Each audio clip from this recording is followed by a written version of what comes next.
National Telecommunications Commission. Ang RMN DCXL 558 ay nasa Atlanta Center, Annapolis Street, Green Hills, San Juan, Metro Manila. At ang aming transmitter site ay nasa Barangay Talitib, Bulacan, Bulacan. Ang aming pangkat teknikal ay pinangungunahan ni na Engineer Dominador Abogado, ECE license number 006941, Valentin Villasica, license number 95-1PNCR-12804, Resurrección Albesa, license number 95-1PNCR-12902, Erwin Makatangay, license number 95-1PNCR-13105, Cecilio Belenso, license number 93-1PNCR-4837, Alex Abelon, license number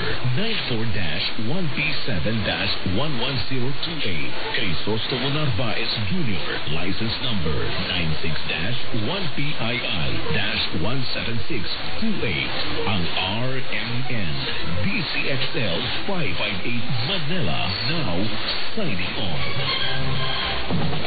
65 radio stations nationwide.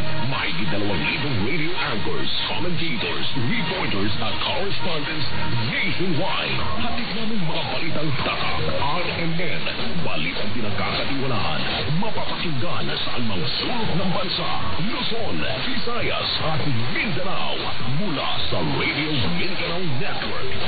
Ang totoong nationwide network.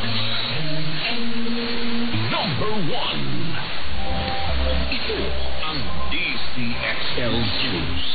558 kilohertz. 6 na dekada. Maaasahan sa balita at serbisyo publiko. Ang himpilan ng RMN Network sa Mega Manila. Live sa radio at online. DZXL. Music and memories.